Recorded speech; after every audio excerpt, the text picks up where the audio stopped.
right, great. Thank you very much, Rebecca. Good afternoon, everyone. Thanks for being here. My name is Kate Percival. I'm the Digital Accessibility Analyst here on campus.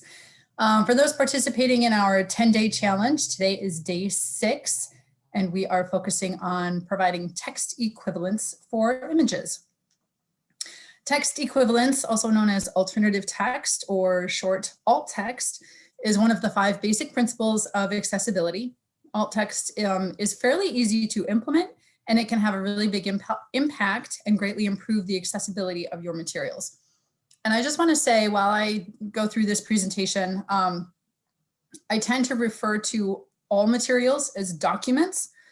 This also goes for websites, presentations, figures, and images that are in Blackboard, and so on.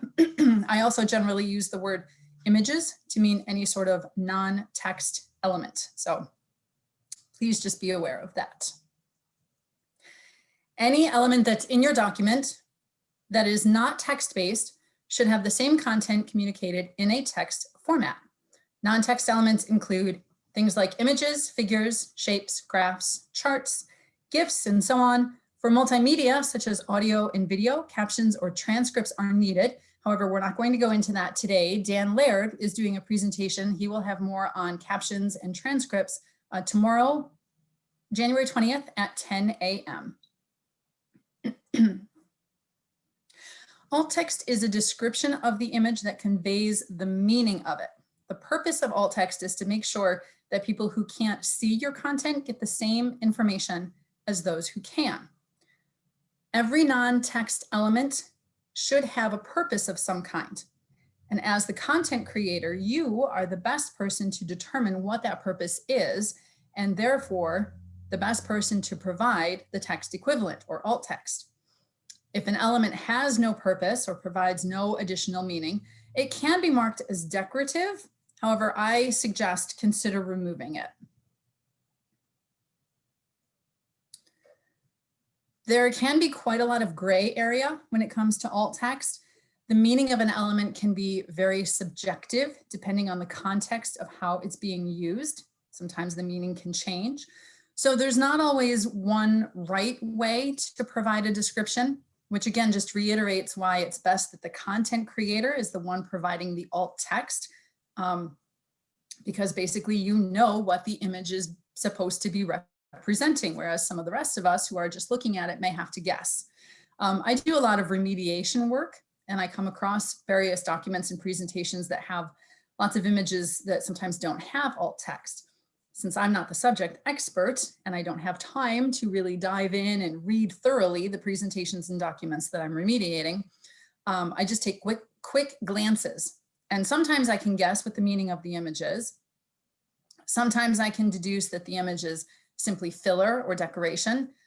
Sometimes, however, especially when it comes to like graphs and charts and really in-depth images and descriptive figures and things, sometimes I just have absolutely no idea what the image is conveying. So it's difficult for me to put in alt text because I'm not the subject expert and I'm not really even taking the course. So I'm just giving a quick glance at some of these images and figures. So again, just goes back to the fact of being content creator. If the image is there for a reason, you want some sort of definitive purpose to be conveyed. It's best that you're the one that puts in the alt text to go with it. So this is a photo that I took this past summer, a nice pretty little sunset with some trees. So generic alt text could be something like the sun setting behind some trees. Well, this particular photo has a story that goes behind it, and it's kind of a long story, so I won't share that today. But if I were using this photo in a blog or some sort of descriptive article about my hiking experience in the Adirondacks, I might want to put more context behind this image, this photo. So a more specific alt text would be from the summit of Goodnow Mountain, watching the sunset behind tall evergreen trees with mountains off in the distance, something to that effect. It puts a little more context with the image and lets the reader or the viewer know what the purpose of that photo is. So here's a screenshot from the Oswego homepage. This is down towards the bottom, the Stay Connected, See What's Happening section. We see 4 different pictures with the associated news story headlines below each one. And we're going to pick out just a couple of, two of these pictures to kind of give a further example. So in this first example, we see a man standing in a room who's smiling. He's got his hands in the air. He's very obviously happy and excited about something. So generic text would be something to that effect. A man speaking excitedly. Maybe we put something like, you know, he has his hands in his air and in the air and he looks very excited, something to that effect. This is actually a screenshot of a short video associated with the Image 2021 kickoff. So we want to convey that connection. Again, we want to link it to the news story that it goes with. So more specific alt text would be something to the effect of Oswego graduate Anthony DiMario, a trainer and national speaker for Tony Robbins, speaking excitedly about the Image 2021 program. So again, it connects it to the article that it's with.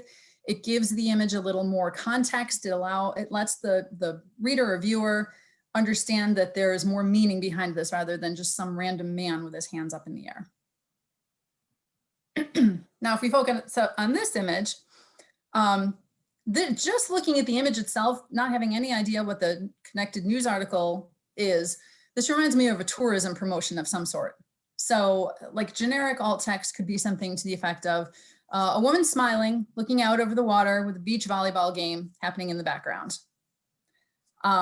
However, that doesn't really have anything to do with the news article specific to this picture. So we want to give that context, in which case a more specific alt text would be, and I really hope I pronounce her name correctly, wellness management major Fadi Gay, who earned SUNY's Norman R. McConney Jr. Award for Student Excellence. So it's focusing in on the young woman, Ms. Gay, and it's letting the reader know that she's the subject of this article because she won this prestigious award rather than just some random person sitting on a beach with a volleyball game in the background. So in all of these three cases, the generic alt text isn't necessarily wrong per se, quote, wrong, but it doesn't really help the reader understand how the image is connected with the article or the blog, or it doesn't put it in context with the surrounding content. So you want to try to be as specific as possible to relay that meaning. So I'm going to review very quickly how to add alt text in 5 different software applications: Microsoft Word, PowerPoint, Google Docs, Google Slides, and PDFs. Written and video tutorials for each of these can be found on the tutorials page of the accessibility website, which is oswego.edu/accessibility. And it's fairly easy to add alt text. Again, it gets complicated behind the meaning of it and how subjective the actual image or figure is. But actually putting the alt text in is fairly simple. For both Microsoft and Google applications, really all you have to do to add alt text is highlight the image, right click on it, and it opens up this options menu. And then you can choose either alt text or edit alt text, depending on which program you're in. It might change the wording slightly, but alt text should be in that options menu. So again, a description box, a dialog box will pop up. You can enter your description. It should be noted that assistive technology will read the element as graphic. So you don't necessarily need to use words like picture of or image of or logo, because that would end up being redundant with the assistive technology language. So in this example, using the SUNY Oswego logo, we would simply say State University of New York at Oswego, because that's what the logo is representing. Now you may notice this generate a description button for me that's down underneath the text box. That is not recommended, simply because the software cannot provide enough context or meaning to the image. So generally a generated description is something like a drawing of a man, or like sometimes I've done this just for fun. And it comes up with like the most ridiculous things that has absolutely no meaning whatsoever. So the assistive technology, or I'm sorry, the software just can't generate enough meaning behind an image. So just don't use that button. Down below that, you might notice a little checkbox that says mark as decorative. If the element is purely decorative, if it adds no meaning to the surrounding content, to the document, you can go ahead and check that. Again, as I mentioned before, my suggestion is to kind of strip everything down to the basics. And if you find yourself using images as filler, just to like throw in your PowerPoint presentation and make it look pretty or whatnot, that's not necessarily the best practice. So I would suggest removing any images that really don't add any additional meaning to the surrounding content, to the document or the presentation. So for Microsoft Word and PowerPoint, there's a secondary way to get to the alt text. Again, you have to highlight the image, go up to the main menu or the main navigation, find the Picture Tools tab, and then under the Format tab, click Edit Alt Text. And here's a very short video that walks you through that process. To enter alt text, highlight the image. If you right-click on it and this option menu pops up, you can use the Edit Alt Text option. Or come up to the main menu under the Picture Tools section, select Format, and then choose Alt Text. So again, it's pretty simple. You do have to highlight the picture in order to open up the Picture Tools tab, so that's important to know. And from what I can see, this is not available in Google. The only way to get to the image or to get to the alt text in Google is to highlight the image and then right-click to open up the options menu. To enter alt text. Boy, here we go. Sorry, everybody. First of all, I'm going to turn up my volume just a little bit while we're here. So hopefully everybody can hear that okay. And we'll go back to present mode, and then we'll try to forward to the next slide and continue. To enter alt text. No, continue. Okay.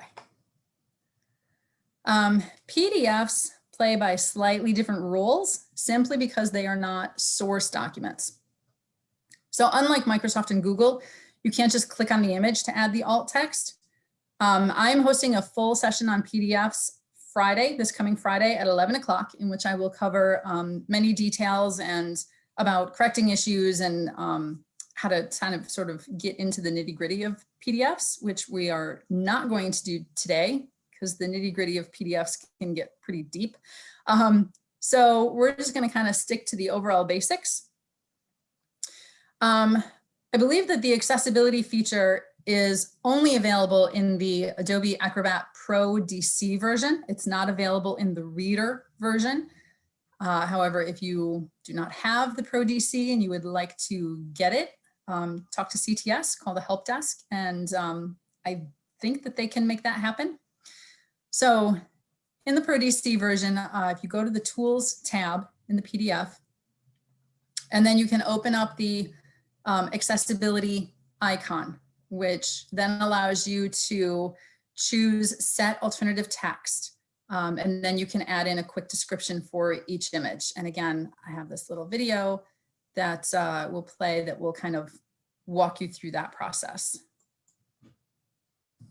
To enter alt text, open the accessibility icon and then select Set Alternate Text.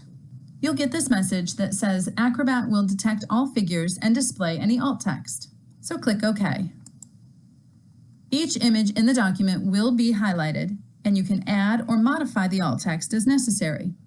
For this logo of the State University of New York at Oswego, the alt text describes what it's representing, so we'll just move ahead. And for my image of the dog, we'll add in an alt text that says a dog standing on top of a mountain. If an image or element is purely decorative and adds no additional meaning, you can use this checkbox, Decorative Figure. Once you've finished adding in all your alt text, hit Save and Close. So it's not that difficult to add alt text in PDF. You just kind of have to know what you're looking for. And excuse me, again, with this image of the dog on a mountain, there's a small story behind that as well. Again, another hiking experience for me. This was 24 hours after I adopted said dog. We brought her up to the top of a mountain. So the alt text that I used in that example is of course very generic, but again, if it were attached to a blog or a story or a news article of some sort, I might want to be a little bit more descriptive and give a little bit more background and say which mountain we are on, or, you know, we're in the Adirondacks or something to that effect. So again, tutorials are available on the accessibility website, oswego.edu/accessibility. I've broken everything down into small bite-sized pieces. So you have a written tutorial, and there are also video tutorials to go along with it. So you can take your pick, whichever one you'd like to follow along with. And I believe each of the software applications has an alt text specific video. So that should be very easy to follow along with if you'd care to. And just as a reminder, we have the daily drop-in session this week from 2 to 3 p.m. that runs each day of the challenge. So this Friday will be the last day, I believe. Sessions hosted by members of the work group and former accessibility fellows. You're welcome to bring your questions, clarifications, any roadblocks or obstacles that you've run across. It's a little more intimate setting, so it's a little bit better for some one-on-one help. We can use the breakout rooms to, you know, really dive into specific questions with particular people if you need some one-on-one help. And some sessions that are coming up that everyone might be interested in. Again, the drop-in session is immediately following this at 2 o'clock. And then today at 3 o'clock, there's going to be a session with Casey Raymond regarding formulas and math equations. So for any of you who might be involved in the sciences and math, I highly suggest tuning in and listening to Casey to see what he has to say. It's not as difficult as everyone seems to think to deal with and add alt text to formulas and math equations. But again, you kind of have to know what you're dealing with. Casey does a great job explaining things and walking you through it. And then once again, tomorrow morning at 10 o'clock, Dan Laird will have a session that talks about captions and transcripts for recorded content. So many faculty are using videos as part of the online learning, and it's extremely important that those videos have some sort of caption or transcript associated with them.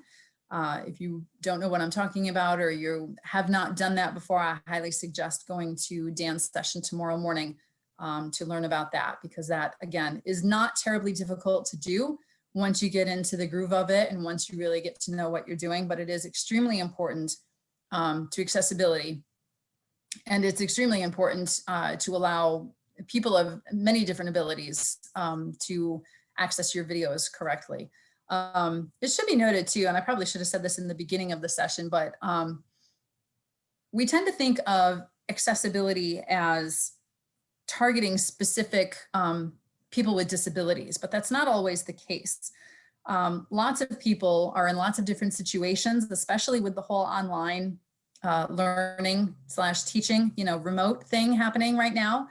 Lots of different people have lots of different situations that could put them at a disadvantage if they don't have these alternate versions of things. So if you can't see the alt text in your internet as being wonky, you might not be able to see the picture. If you can't see the alt text, then you really have no idea what this big blank gray spot is in the middle of the screen. If you have you're in a situation where you have other family members around, or you're commuting on a bus, or you have a sleeping baby with you in the room, you may not want to listen to a video, but transcripts and captions, closed captioning for a video would be very helpful, because then you can still follow along and you can see the words and you can understand what the video is about, but you don't have to be specifically listening to it. So I think that's been said before, and I think that that's a point that we've been trying to get out more and more for all of this accessibility stuff that we're working on.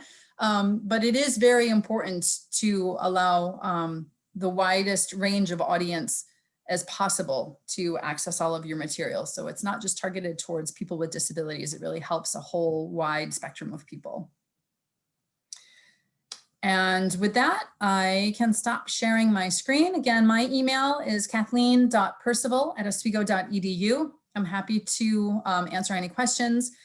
Also, again, the accessibility website, oswego.edu/accessibility. There's lots of answers on there. There's lots of, we try to answer a lot of questions on that. There's tutorials and tips and videos and an FAQ page.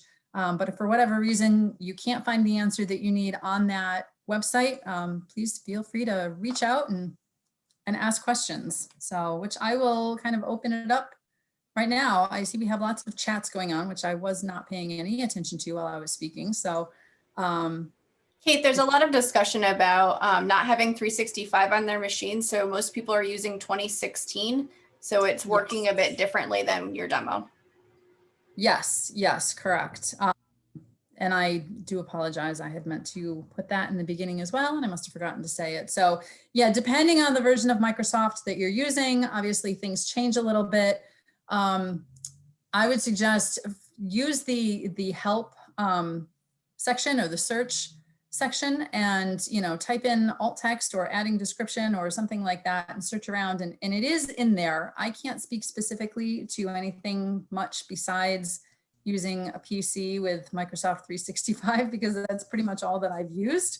But if you poke around or ask questions, I mean, I can share that with the work group if there's something specific that people are running into. We can always share it out with the work group. We have lots of different expertise and lots of different computers and versions and things. Yeah, I would just chime in. Yeah, my work desktop is Office 2016. All my home machines are on 365. So 2016, it's hidden in the menus. So you can't just right click and alt text. So you got to right click, you go into format picture, and there in the format will be a choice for alt text. So okay, yes. Basically what was a 1-click job is really a 3-click job in 2016.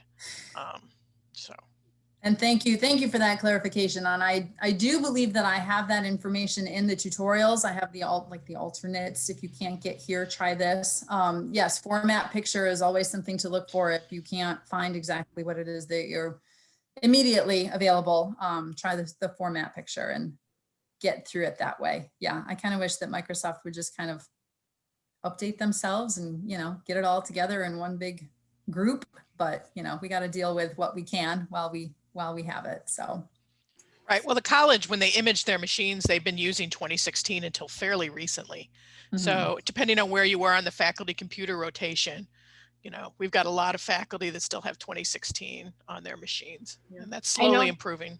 I know that if you're really interested in accessibility features, I'm sure if you ask CTS, you can get the upgrade to 365 because there's a lot more accessibility features, and the accessibility checker built into 365 is far more robust than the 2016 version. Yes. So it might be something, especially if you're involved in the challenge and you're really committed to this idea, the workflows and things are much better and more consistent across Mac and PC starting in 365.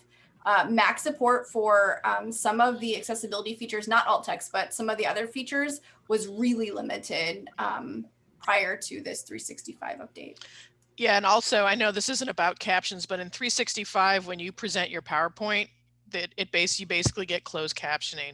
That is really some of the best quality that I've gotten just looking at Panopto and what YouTube does and what 365 does. So yeah, so that's one of the, even with the convenience, I think the captioning feature in the presentation mode of PowerPoint is really worth it. Yeah, that's a wow. My question is about 2016. If we want to mark it as decorative, so we would just put 2 quotes, you know, a beginner quote, and double quotes basically. That is another option. Yes, in the dialog box, the text description box, you can put just the double quotes, empty, nothing in it, no space, no anything. Yeah. Assistive technology generally reads that as decorative. Okay. But only do that if there's not a checkbox that says decorative, right? Yeah. Like if that's an option, always use that option. Yeah. No, my laptop, I just got it in December from CDS. I loaned it out, and this has 2016 and not 365. So I have to now update it if I want to access accessibility things. So yeah.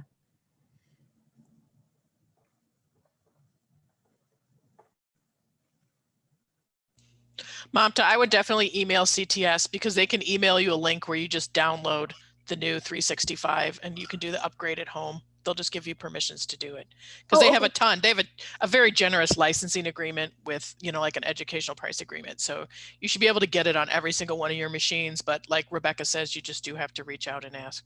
Yeah. So I do not have to be on phone with them, like I can do it on my own. No, I think that's what I did. They just sent me to the site and then you just kind of, you download it and run it. and it sets it all up on your machine. I have a PC, not a Mac, but Yeah. so that's what I did. And actually we have a licensing agreement that I can put it on every machine in my house, which is considerable in this Sounds house. good. There are so many machines in my house. Yeah. Thank you. And one other thing to note, I've noticed a couple questions about decorative text is if you should not mark the image as decorative text if it's the only way that information is being conveyed. So again, if it has a particular meaning or charts and graphs in particular, and unless the content is otherwise stated within the surrounding document, you want to have alt text that describes what's in that image rather than just marking it decorative.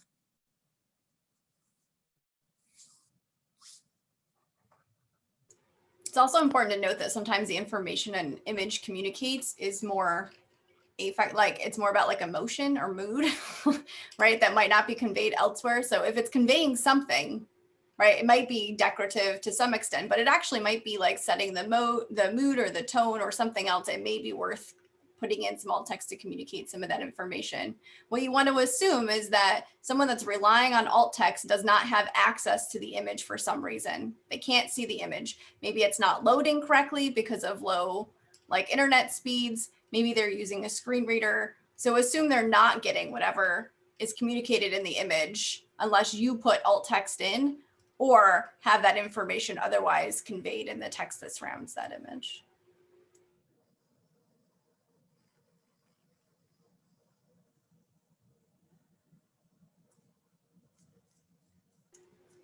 Are there any other questions?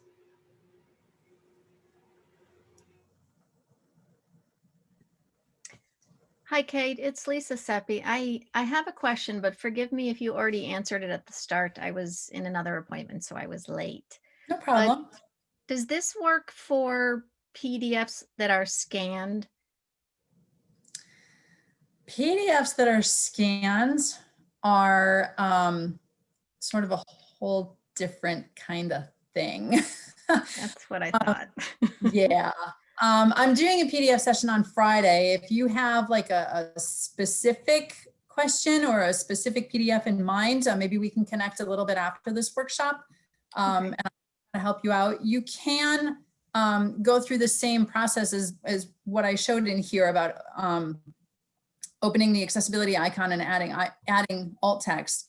But it depends on the original scan. There's a few things that you have to do to the original scan before you can get to that point where you can add alt text. Okay.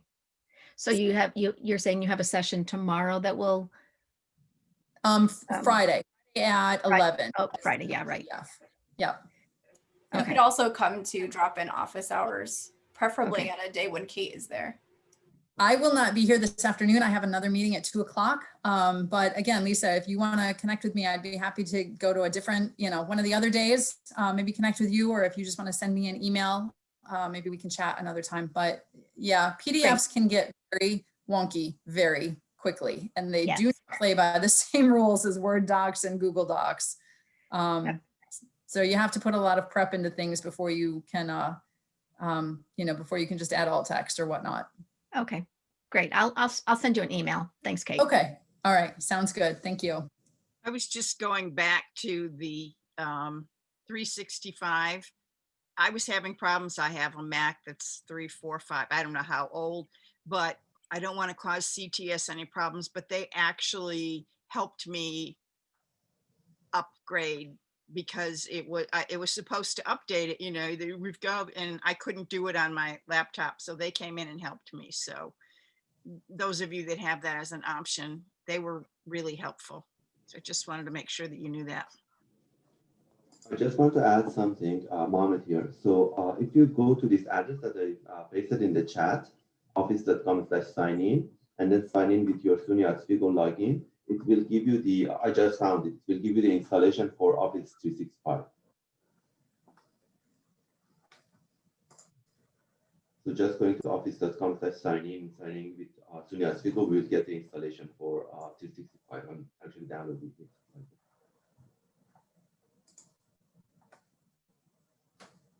Excellent. Thank you for sharing that. Yeah, and there is another question about images in Gmail. Unfortunately, Gmail is not exactly accessibility friendly. So if you do have an image or any sort of figure or anything that you want to convey any information, that has to be written out in the email itself.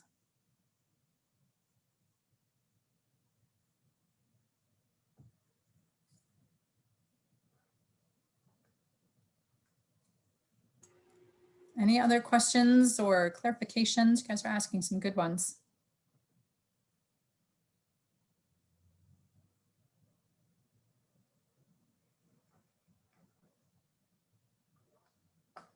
All right, again, for specific questions, if you have individual documents or like roadblocks, things like that, that you've come across that you're having difficulty with, feel free to come to the 2 o'clock drop-in sessions any day this week. If you want to connect with a member of the work group, the list of members is all on the accessibility website as well. Everyone's welcome to send me an email. We will do our best to get to your questions and work with you and solve your issues and get you the knowledge that you need to know. Well, thanks so much for your help, Kate. I look forward to seeing many of you in some future accessibility workshops this week.